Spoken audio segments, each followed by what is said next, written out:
All right, welcome everyone to this episode of the Inclusion Cafe. I have with me Celia Daniels. Celia, welcome to the podcast. Thank you, Joe. Thank you for having me. I am so excited to be here today. Uh, we are so excited to have you, and for everyone listening, you are absolutely in for a treat, a story, insights, and perspective, especially around transgender in the workplace. So, Celia, if you don't mind, take a few minutes before we get into your story and share with us a little bit about you, um, kind of who you are, what you do, and kind of why you do it. And then we'll get into your story. Yeah, absolutely. Thanks, Joe. So my name is Celia Daniels. I'm an Asian Indian. I am an entrepreneur. I'm a musician. I'm a parent.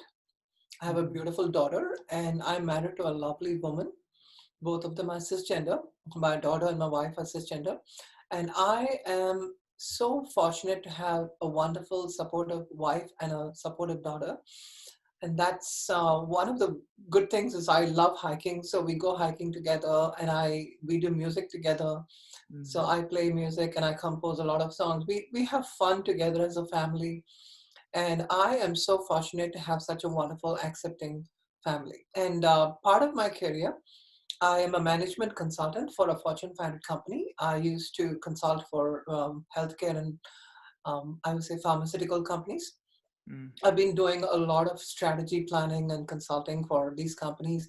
And while I was managing a P&L of almost like 250 million, I was also struggling inside. Professionally, I was doing really well. Personally, I was struggling. So I'm going to talk a little bit about my story. And this is just a prelude of just to, before I share my story. And also I started doing a lot of community activism, which we'll be talking about.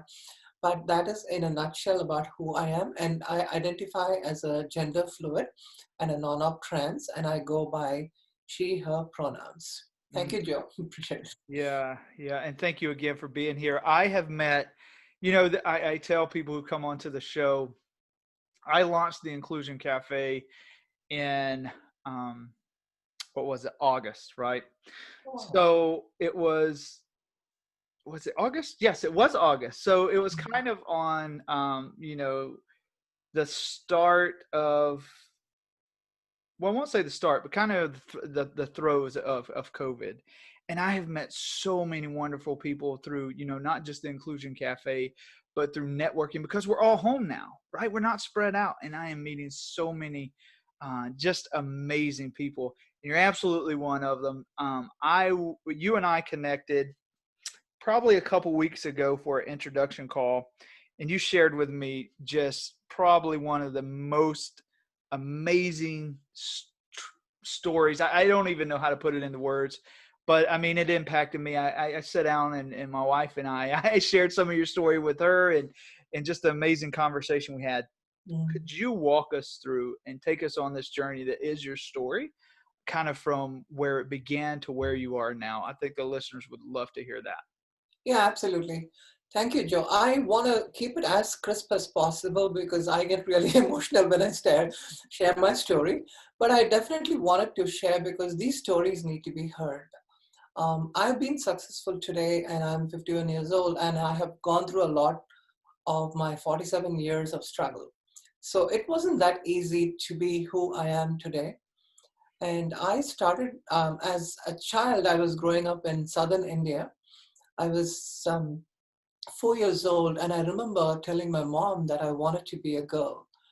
And my mom thought it was cute because I was a little boy and I was covering my head with her sari like this. I was covering my head and I was pretending to be a girl and I was running around with this cloth on my head. And my mom thought it was really cute. But as I was growing from then on, somewhere around, I think 6 or 7 years old, my mom told me, you can't, you're a boy, you can't be wearing girls' clothes. And I used to wear my cousin sister's clothes. I have no recollection, but they are the ones who told me all these stories because I was a child and I didn't remember a lot of them.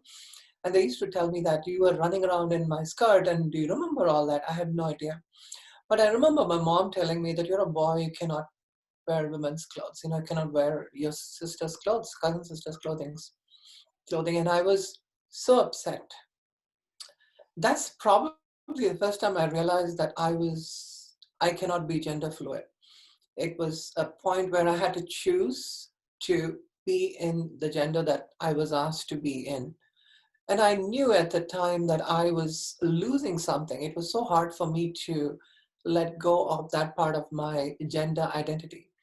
Mm, So I was born as a boy, so my birth gender is male, but my preferred gender, I wanted to be a girl. But I didn't see too many of I would say, I didn't see too much of trans community in the early 70s in India. And being a boy or being a man was always preferred. So my gender wasn't doing justice to my anatomy. I was struggling deep inside. I didn't know how to express. I didn't know anything, but we didn't have media, no social media, nothing. And I just felt like I was someone deep inside, and I couldn't explain at the time.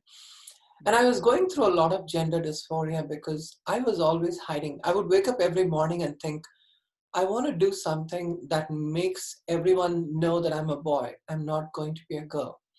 I don't want any part of my attributes in my life exhibiting any of my femininity, because that is a big no in India. I didn't want to be known as a sissy boy, because that was not who I am. And I was always attracted to girls. I was not attracted to boys. So that caused a lot more confusion, because now we are talking about gender identity and not sexual orientation. mm, So my gender identity was I wanted to be a girl. So while I was struggling through all this, and while I was trying to figure out, I never wanted to tell my parents because they were conservative Christians. And I grew up in such a conservative Christian family, and maybe it was self-imposed, but I was always taught about right and wrong. Always this: if you do this, you're wrong. If you do this, you're right. So for me, when you're a boy, for you to be wearing girls' clothes is wrong. You're going to hell. So I could not control it. I didn't know how to express that. I didn't know how to tell my mom, because my mom knew, but she didn't focus on that at all. She said, no, you're not going to wear, and it was done. So while I was dealing with all that, maybe in my fourth grade, I remember my uncle molested me. mm, And I was going through a lot at the time, and I didn't know what happened. And I was struggling deep inside myself, trying to just come to terms with what I was dealing with. And top of it, he did that. And I was a child at the time, fourth grade. I was just very young, and I didn't know why he did that to me. And I really liked him because he was my uncle. He was a fun person, and suddenly that was my whole world just fell apart at the time. And just 2 years after that, my cousin brother, he molested me, sexually. And I didn't know how to take that. And that's when I started blaming myself that since I am different, they are doing this to me. I did not even blame them. I did not even say that you are wrong. I didn't tell my parents that this is what they did to me, because at the time I thought that since they didn't rape me, I'm okay. And the culture was so bad in India that women get raped all the time, and sometimes that is not even noticed. In the Me Too movement, when so much was going on in the United States, I could relate to it because I went through it. I couldn't tell my parents, I didn't tell anyone, and I was struggling with that. I went on with my life, and I was so unhappy because my religion said that I was going to hell. And here there are people who are just molesting me, and I was like, this is my fault. I'm not fit to live in this planet. So I started doing a lot of self-harm. I was hitting myself on, I did a lot of self-harm. I don't know, want to describe how I did it, but it was bad.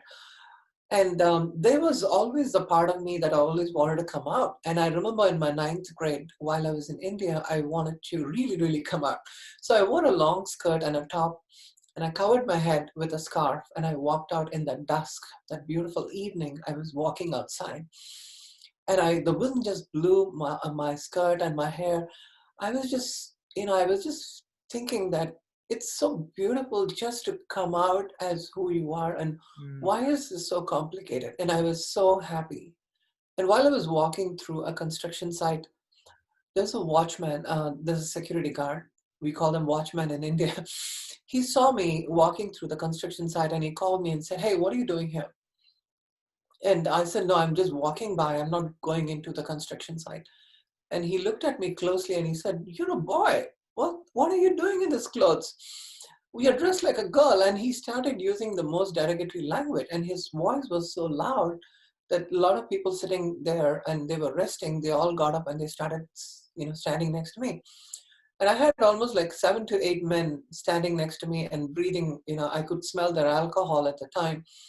And I was just a young child, just standing, without knowing what to do. And um, then they all started laughing. They started making fun of me. They were pointing fingers. And that's the time I knew how it felt to be discriminated.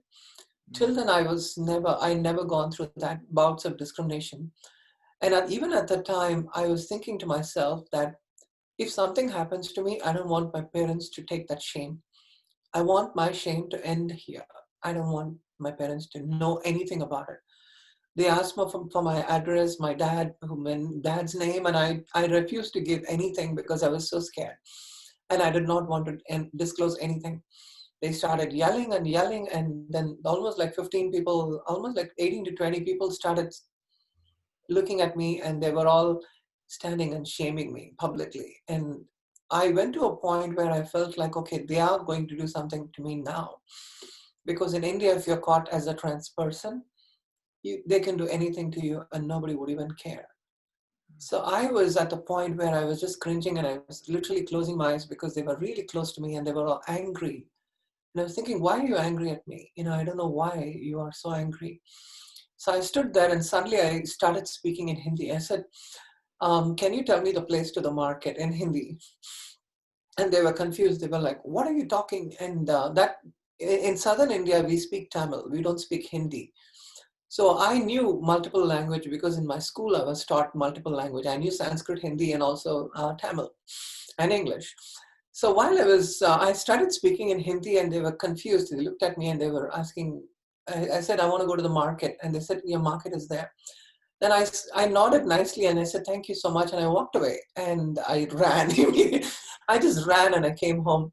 And that was the time I was so scared. I felt like I was so afraid to live. And I was also afraid to die. And I was at a point where I was so scared and I was thinking, I am going to kill myself. So I tied my hands behind my back. I put a plastic bag on my head and I just, I was so angry at the time. It's the mood point in your life where you feel like your existence is no use to the world. And my parents were very busy. I didn't want to tell them anything. I just wanted for them to come home and find me dead, and so that they would not know anything. And I was at a point where I was blanking out, and it was all yellow. My oxygen was out of my lungs, and I couldn't feel anything. And that's the time I kind of felt like I was so scared to die. And I have written songs about this now, but those days when I was going through it, it was so hard. And I just learned to suppress my femininity and I just started surviving. And that's how I started my life. And it was a very difficult time where if you're a child and if you're not able to tell your parents about what you're going through, the trauma you're going through, the abuse you're going through, the gender identity issues you're going through, the suicidal ideation that you're going through, and everything was just packed in me and I did not know how to express it. It was like a volcano. And I was ready to burst out anytime. So I would go to the beach and I would cry and let it out. And that was my only therapy at the time. So I would sit on the beach and I would just look at the sky and I would say, God, if you can change me as a boy, please do it. I don't want to be a girl. I don't want to be a girl. Please no. And I cried many times and that was my prayer on the beach and that was my therapy. So I moved on. I started doing well in college. I got my master's in computer science and I got a great job and then I was working in research labs.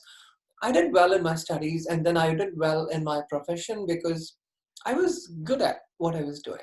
Though I was dealing with all the issues, I was still good at what I was doing. I was good in music. I was really good in writing songs. I was so creative. I was very innovative. At the same time, I was struggling with my gender identity. And with the whole thing packed, I'm going to go very fast now. I remember I got married to this beautiful woman and my mom was asking, do you really love her? And I said, yeah, yeah, of course, I really love this beautiful lady. And we got married. And I was thinking, honestly, that if I get married to a girl, everything will go away. It'll all just go away because this is some kind of a phase that I'm going through. Mm. Because people say this is a lifestyle choice. No, it is not a lifestyle choice. There's no style in it. It's a Right. life choice. I mean, it's not even a life choice. This is how people are. And that's something that I really want to say, that this is our life. This is not a lifestyle or a choice. Because if given a choice, I did not want this. Mm. I was trying my best not to do this. I was scared to tell my mom, and she was a nurse. And I was even scared to tell her because I thought that they would throw me in a therapy ward. They would even put me in a psychiatric ward and give some medicines, and that will probably mess my whole life. I was even scared to talk about it.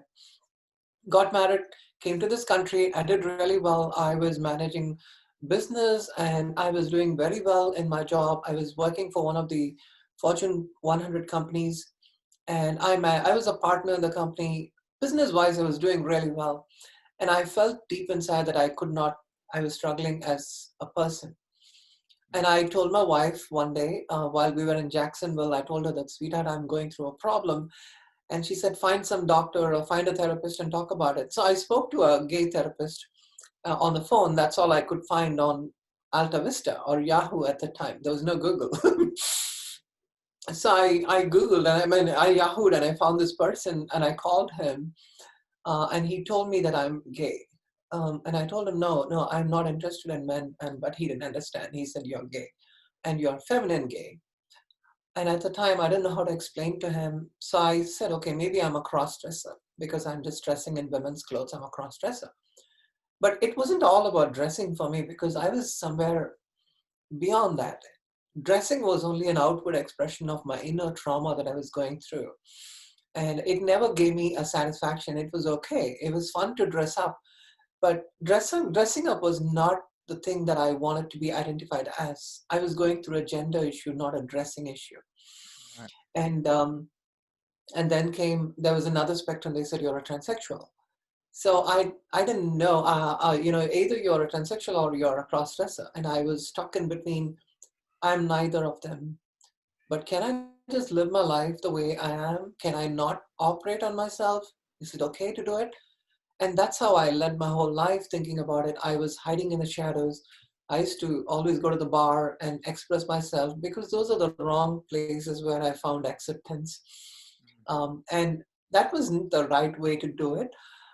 And that's how I moved on. I went through a lot of discrimination in New York when I was out there in Pennsylvania. People called me faggot, and the Asian community saw me and thought, "Oh, you're here too. What are you doing in this country? We thought we got rid of you." That's how they used to look at me.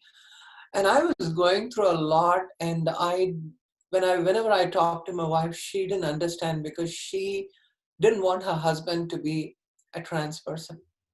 To her, it was difficult. And while I was dealing with all this, I could not take it anymore. I went to the bars and I got abused in the bars.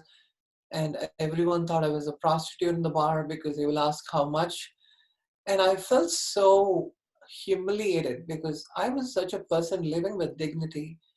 And just because I have a gender identity issue, it doesn't mean that I'm a prostitute. Not that I don't, I have a lot of friends who are prostitutes, but I didn't want to be known that way because that was not my profession. I have friends who are prostitutes and I really support what they do. And I understand how much they are struggling to make their living. And I knew how difficult it was. If I had no job, what would I do? But I was dealing with a lot of these things. And while I was trying to find out, I started discovering who I am. I started asking this question as to why am I doing something that I don't like doing? And then I went to science. I started reading articles and journals because I work for biopharmaceutical. I work on genome projects. I have worked in crystallography. I know a lot of things in science. And I started thinking about, okay, why are people like me different? What is it that in me? What are the hormones? What is the DNA? What is the chromosome? What is my chromosome telling me? And then I found it was not just X and XX and XY chromosomes that define a human being, but it's beyond that. You have 23 pair of chromosomes, and every human beings are almost like 7.8 billion human beings. All of us are different. Mm. Even if we are all white, we are different. Even if you're all brown, we are different. Even if you're all black, we are different. Even if you're all South Asians, we're different. Even in South Asians, you're Christians, you're different. You're always different. There's Right. Yeah. nothing, and we're all unique. And that's how my life started. And then, I started standing up for who I am Mm. and not confining to the boxes that were already out there. They said, if you are coming out, you need to transition. You need to have a gender reassignment surgery. And I met a doctor in Arizona, and she looked at me and said, you look like a girl. Are you happy with your life? And I said, yeah, I'm happy. And she said, no, you need to change your gender. At the time they called sexual replacement surgery. And I said, no, I don't want to. And I was thinking to myself, why are people telling me how to lead my life? Mm. I need to discover myself as to what I'm going through. I started reading a lot of articles. These are not from Google posts. I read a lot of research articles. I read a lot of research papers written by people in Stanford, John Hopkins, and a lot of Harvard Medical. I was reading those articles and I found that there are people like me, Mm. and we are different. We are born that way, and there are people who are a trans men are there and trans women are there. And then I started telling boldly about my story. And I started standing up for people like me. And when I started speaking up for people like me, I was going through intersectionalities. I was identifying with brown community. I was identifying with the black community. I was identifying with the homeless community. I was identifying with communities that had healthcare problems. They were discriminated because they're trans. They were not given healthcare. And so I started becoming a human rights activist. I didn't start becoming a trans activist, but I was more a human rights activist because as a human being, I care for another human being. And that is how I came out. And I came out in my community. I have socially transitioned, but not medically. But I can talk a little bit more. And then I went into the corporate sector. Since I had worked in the corporate sector, I came out in my job. I did panel sessions, and I started educating my company, my clients, and a lot of things that happened. But it took 47 years. It was a long journey. And one good thing that happened in the whole process is I came out to my daughter when she was 15 years old. Mm. And she asked me, Dad, why are you dressed in a sari? Because she had seen a picture of me in a sari. Maybe today I wore a sari because of that. But I told her, sweetheart, Daddy is different.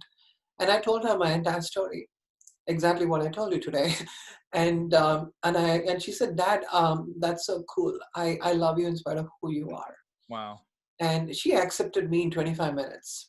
And Mm. she's now one of my biggest ally and my advocate for me and for the trans community. She's in a Zoom calls with me. We both talk about election campaigns. We talk about discrimination. We talk a lot about it. We talk about Black Lives Matters. We go for protests together as a family. Mm. And then my wife, it took 17 years for her to come out because she was born and brought up in a different generation, in a different, I would say, an environment. For her to change in a point where she then had to realize her husband is actually trans, and there's so much going on in his life, and she started understanding me Mm. very much, and that kind of helped me to talk about gender dysphoria. And I told a lot of my stories to her, and she's now one of my best friend. And we are married, and we are always married. It's been 23 years. We just celebrated our 23 years of marriage next year. I'm hoping, and we always have conversations of growing old together. And I thought to myself, you can be together as a family in spite of what problems we have. It's not a lifestyle choice. And so I came out, and I am now very open in my community, and I don't want to operate on myself because I have other medical issues in my life. And so I decided not to. And to me, my focus was people like me. I want to keep on talking, Mm. no matter how many ever years it takes. This is an ongoing activism where you keep on talking, you keep on expressing about people like us. And yeah, I mean, you know, uh, yeah, I mean, that's my story in a nutshell. But I'm sorry I took a long time. No, I was hoping that the first part of the episode today would be just exactly what you shared. I've heard this story, right? You shared this the first time, and this Mhm. is the second time I've heard it, and I have a lot of the same emotions and just impressions that I did the first time. So thank you so much. I know that's not an easy story to share, right? That's a level of vulnerability that a lot of us don't have. But I think through conversation and things like this, it's one of the reasons I started this podcast is to hear stories like that. So thank you for sharing. Um, and congratulations, happy belated anniversary, Oh, right? thank you. 23 years. That's Yes. a long time. 23. That's longevity. That's in it to win it. I know. Yeah, I So wouldn't trade it for anything else, so. yeah. So Celia, let's shift gears here. So in the Inclusion Cafe, we like to talk about inclusion in the workplace, right? Um, Super excited to talk to you today about uh, transgender inclusion in the workplace. What are companies? Well, first, let me ask you this: Are companies doing well in this, or are they struggling? And what are the causes of them being successful, and what are the causes of them in their struggles, right? Can you spend a few minutes, 10 minutes or so talking about that? Yeah, absolutely. So I think the first point that I wanted to make is there is something called Corporate Equality Index in the HRC offers to the companies. And I was working with one of my clients, and I found that they were 100% HRC. They got the CEI index as 100%, and that kind of helps them to position in the industry as the leaders of inclusivity and diversity. That being diverse. While I was talking to my clients, I asked them how many LGBTQ folks do you have, and it's a big company. They have like 10,000 employees in one site. And when I asked them about how many LGBTQ folks you have, they said, yeah, we have around 200. And then how many trans do you have? They said, we have one trans person. Wow. And I was like, are you right? I mean, it doesn't sound right. Is it okay? I mean, are you sure it's only one person? They said, yeah, only one person.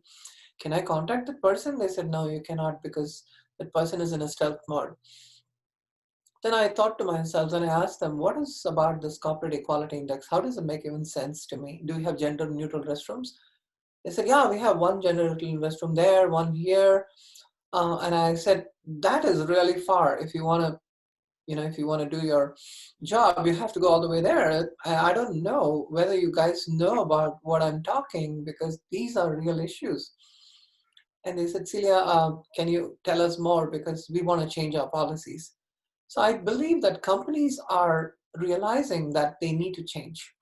Mm, Diversity is a first conversation. When they realize that diversity has to happen, it's a good conversation. But if companies are complacent about the corporate equality index because they're able to brand themselves, and if they stop there, then you have a problem.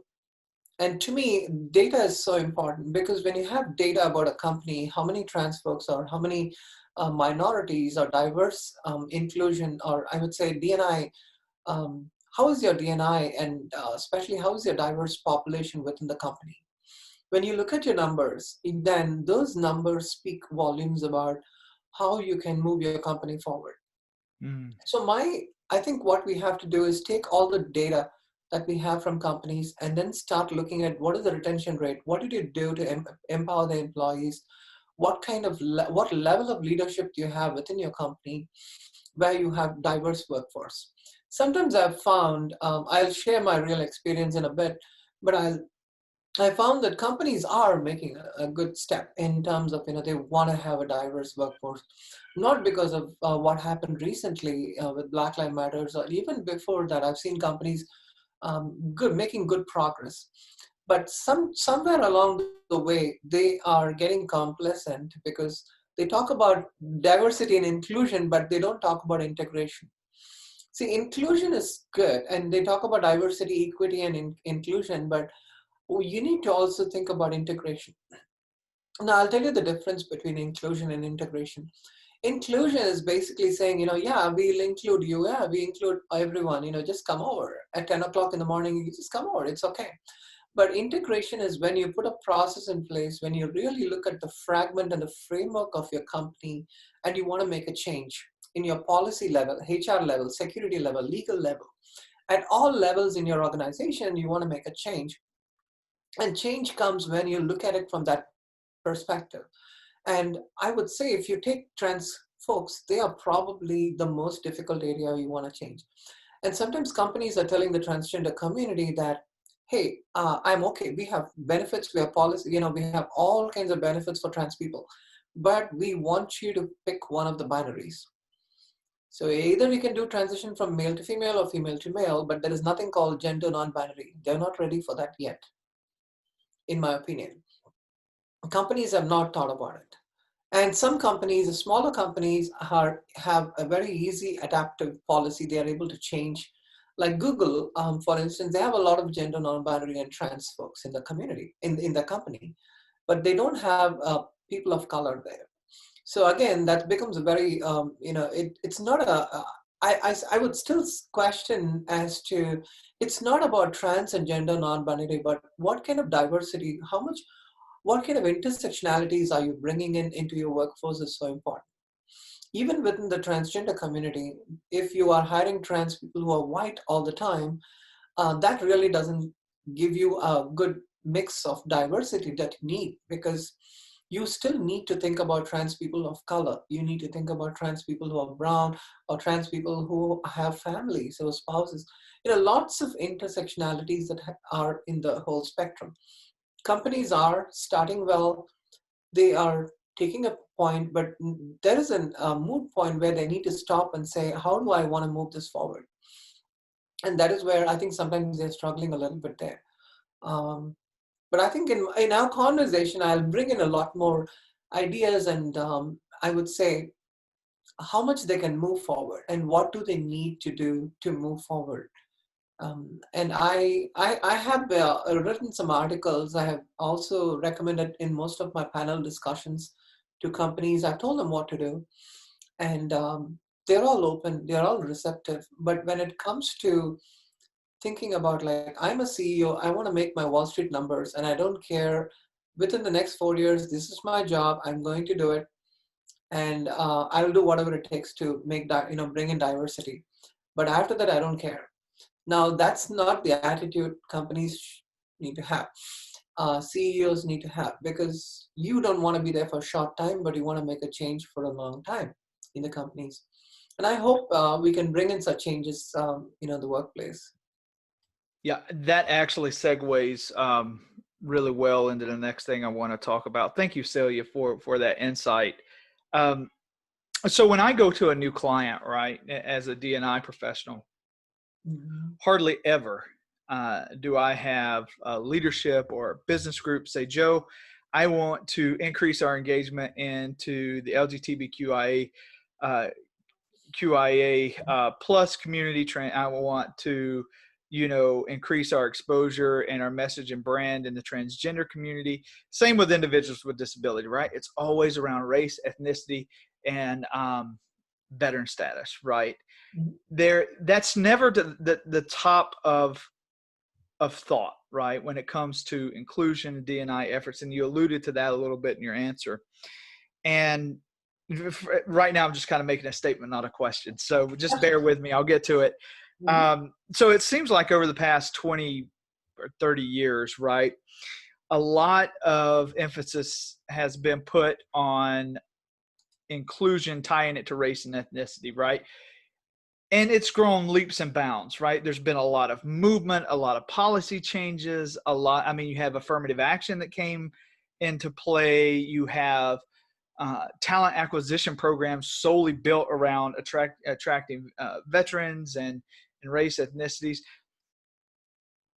But there doesn't seem like there's been a lot of progress outside of just mentioning LGBTQ or sexual orientation in, say, your affirmative action plan. And that's it, right? There hasn't been any organic growth or any focus or anything like that. My question is, why do you think for organizations that that is not as forefront of their mind as, say, race, ethnicity, veteran status, individuals with disability?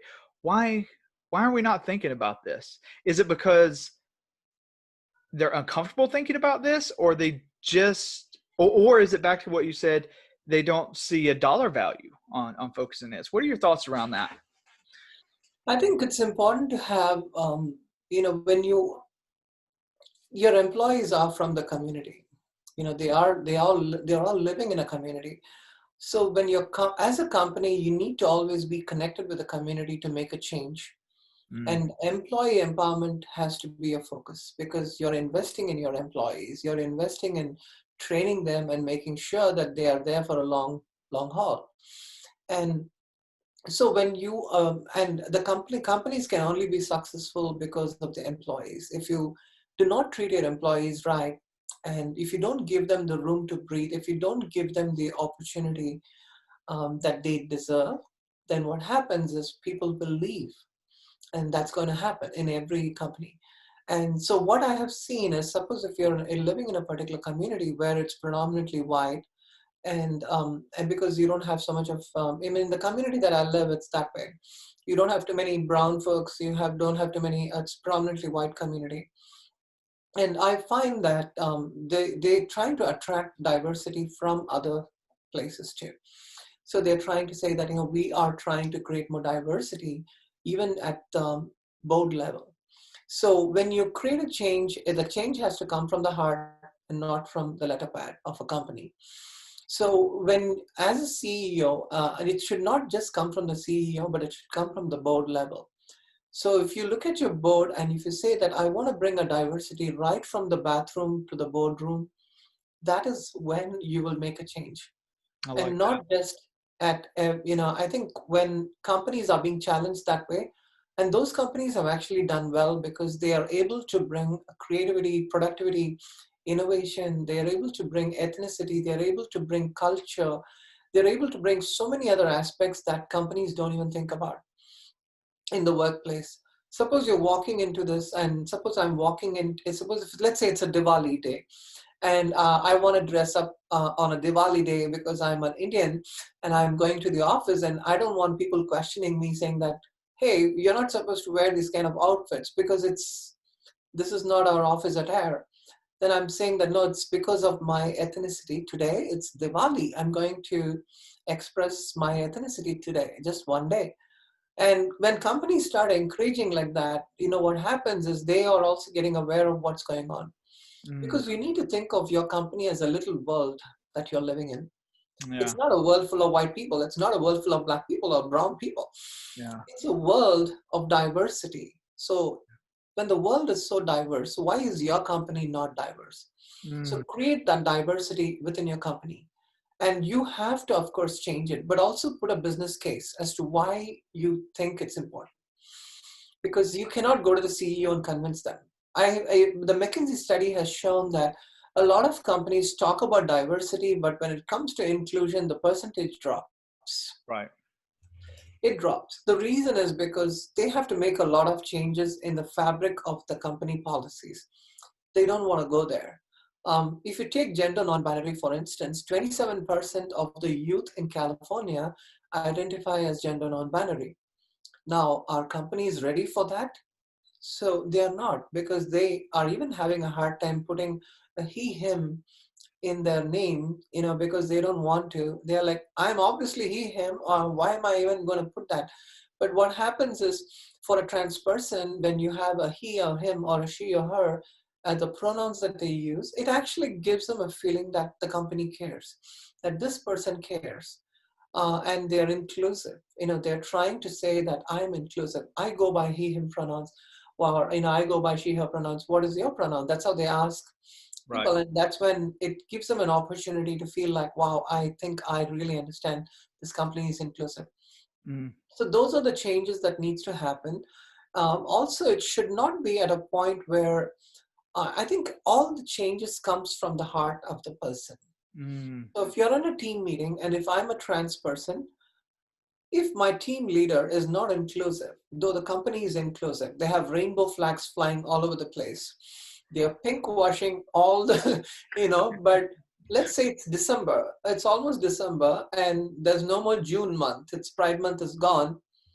If they don't have the same amount of, I would say, the same amount of awareness, the same amount of, they're not being cognizant of the fact that they are treating you right. And it's not always about, that they are wrong, but sometimes they learn. So ignorance is so when you're ignorant, it's okay to make mistakes. Yeah. Companies make mistakes, it's okay. And that's why I tell companies that if you use a wrong pronoun, suddenly if you look at me and look at my license and you call me he him by mistake, it's okay. Mm. But if you are arrogant that this is what I will do to Right. you, that is what is discrimination. Yeah. So arrogance and ignorance is, they're so different. So I think, in my opinion, companies are making a change, but I think they need to move the needle because the millennials are going to be 75% of your workforce in 2025. We are Mm. not very far, and all the millennials are thinking differently. And so it's so important to have that kind of an outset because end of the day, what do you want to do in your company? You want to meet your numbers. You want to be a company that is known for the brand and you want to do well for a long term. You're there for a long haul. So look at your goals and help the company, help your employees drive that goal. No matter how they look, no matter how they dress up, end of the day, if they're all joining hands and being, they're able to achieve the targets, that's what matters end of the day. Yeah. Um, it's always funny because I tell people that as Daniel, I gave a lot of presentations, business presentations, and when I go as Celia, people think, what am I going to do? Because they don't get it. They don't Yeah. really get it because they think that you're not even a girl. You're a trans woman. What are you going to talk about? And when I talk, they're all like flabbergasted because they're, wow, I don't know what to expect from you. And so that's why people need to understand my resume is not going to change because I become Celia. That's right. You have not changed. My resume is not changed. It's because you have not changed. Yeah. And that is what the companies need to know. I love that. I thank you so much for that. I was in a webinar probably about a month and a half ago with an organization, and I heard someone say something that had a similar feel to what you just said, right? And it's, companies need to become less focused on becoming a company known for profits and cash flow, but a company, if I get this right, company or organization known for its focus on people and culture. Because if you do that, the other portion, the profits and cash flow come, right? Mm-hmm.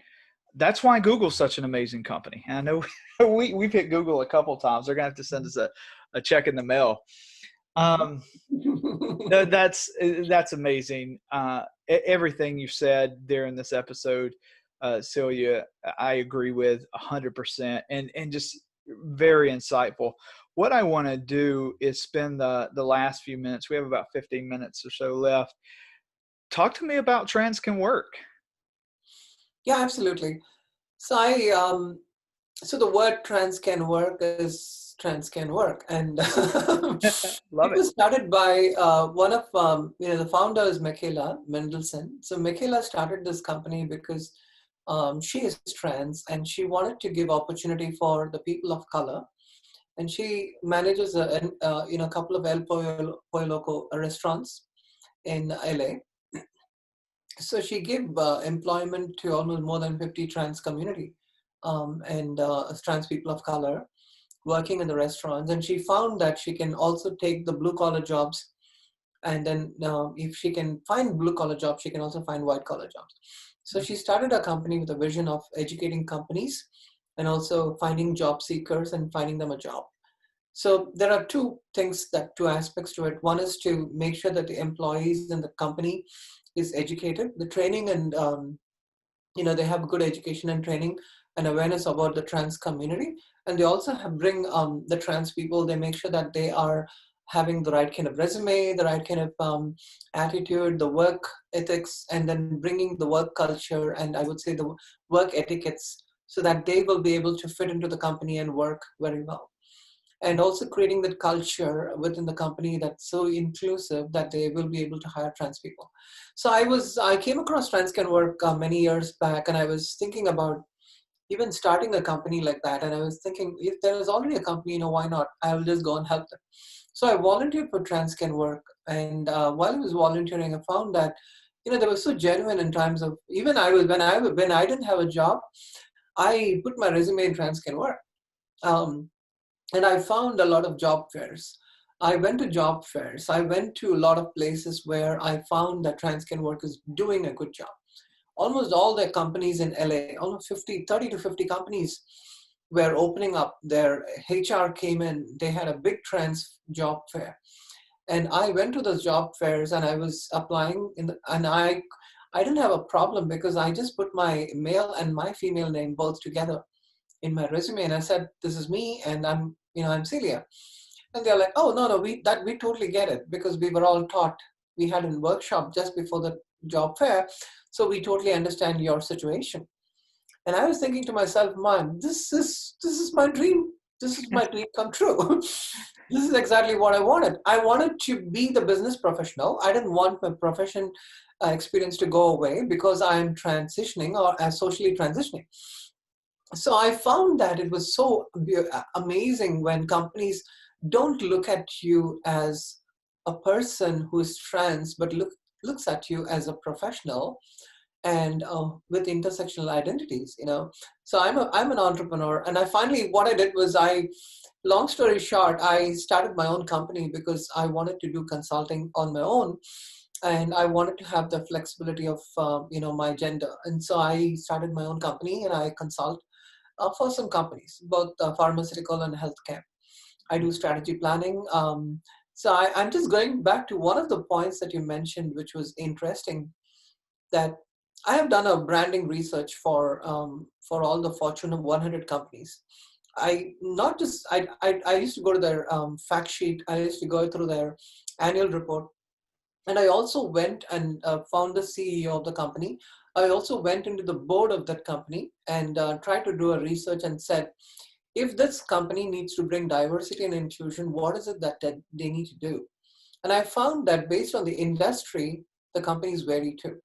If you are retail industry, you don't have too much of diversity. If you're financial, not too much of diversity.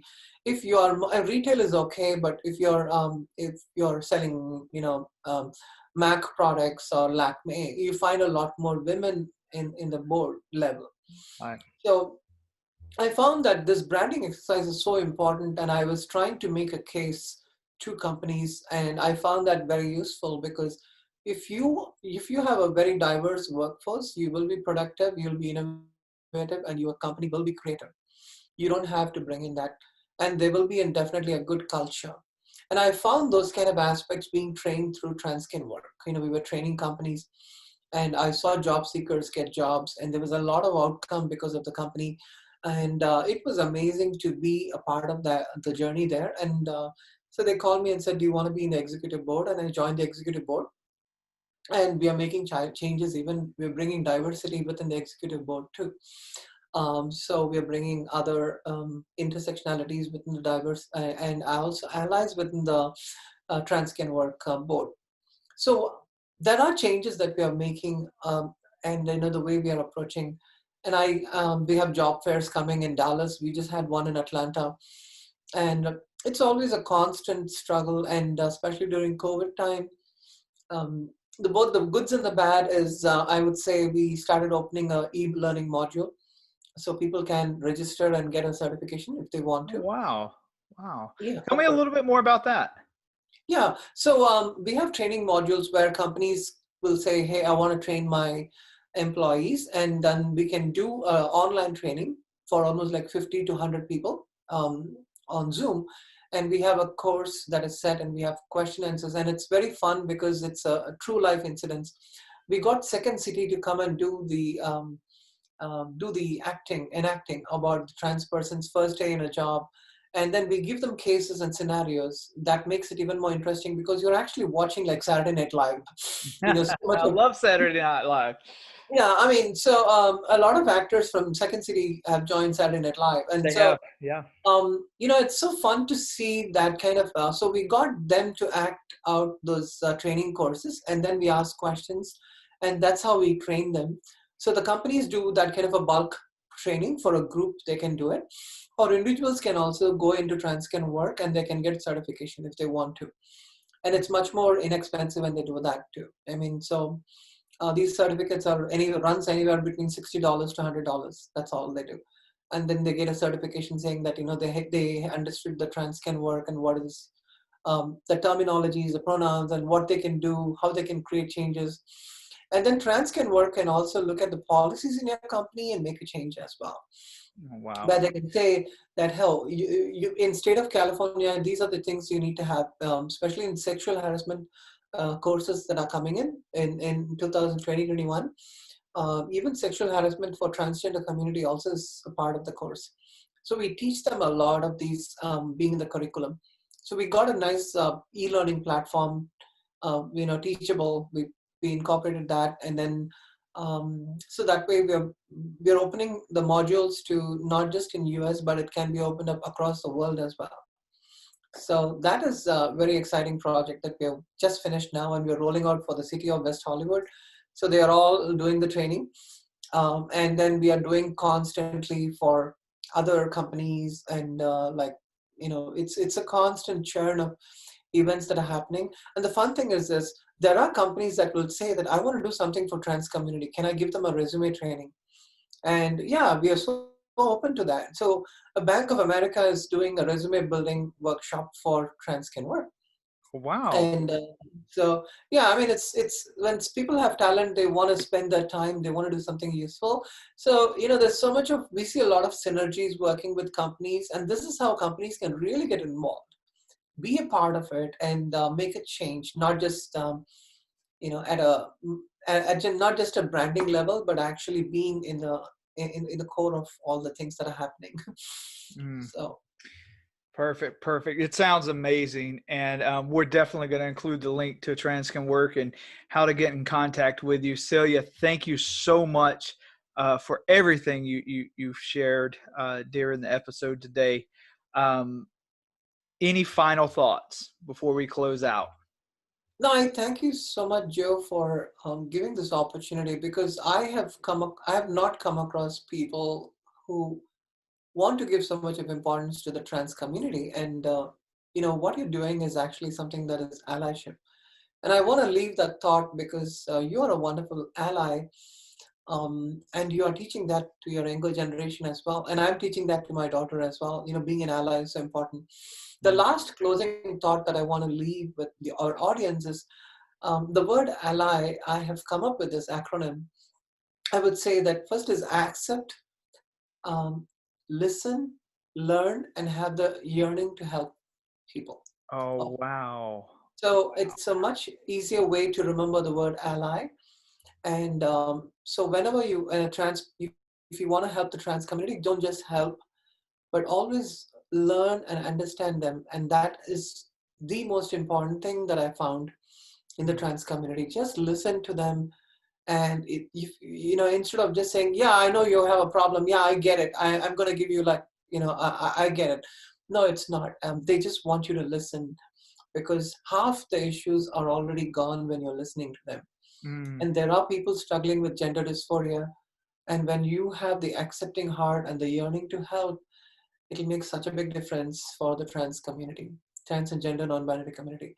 But these podcasts are so crucial for it needs to go across the world, where people see that Joe and the Inclusion Cafe, you're doing all these wonderful things, and I'm so thankful for what you're doing today. No, thank you, Celia, and it's been amazing. And again, thank you for being on the podcast. Absolutely.